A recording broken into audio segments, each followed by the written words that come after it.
నా గుండెల్లో స్థానం ఉన్న మీ అందరికీ మనస్ఫూర్తిగా నా ధన్యవాదాలు తెలియజేసుకుంటాను. ఇందాక సుమా గారు మాట్లాడుతా గత కాలంలో కొన్ని ఏమన్నారండి మీరు ఇందాక సుమా గారు? అప్పట్లో లేదండి, మెల్లిగా నన్ను బీసీ ఏరాలోకి పెట్టేశారండి. ఈ మధ్యనే ఓజీ వచ్చిందని కూడా మీరు మర్చిపోయారు. సరే, అంటే నేను రెగ్యులర్గా సినిమాలు చేయకపోవడం వల్ల నన్ను ఇలా మీరు వెనక్కి నెట్టేయడం భావ్యం కాదని బల్లగుద్ది మరీ ఈ సందర్భంలో మీకు తెలియజేస్తాను. బాధ కలిగిస్తున్నాయి నాకు ఈ మాటలు.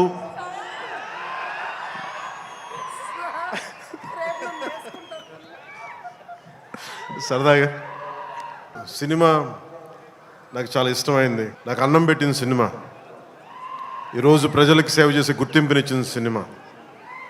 అందుకే నా నిర్మాతలు బాగుండాలని కోరుకుంటాను. సినిమా కోసం ఉత్సాహంతో వచ్చే నా అభిమానులు ఆనందం కలగాలని కోరుకుంటాను.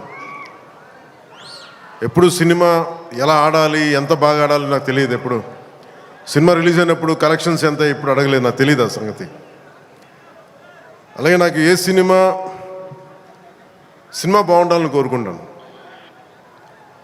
నేను ఎప్పుడు తెలుగు సినిమా, తమిళ సినిమా ఇలా చూడండి. నేను ఇండియన్ సినిమా అనుకుంటాను. ఎప్పుడు నేను భారతీయ చిత్ర పరిశ్రమ అనుకుంటాను తప్ప ఈ తెలుగు, తమిళ్ లేదంటే హిందీ ఇట్లా అనుకోని ఎప్పుడు.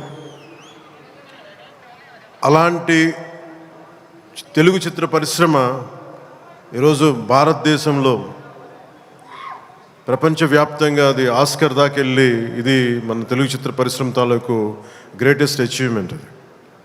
అలాంటి తెలుగు చిత్ర పరిశ్రమలో నాకు చిన్నపాటి భాగస్వామ్యం ఉన్నందుకు చాలా ఆనందంగా ఉంటుంది.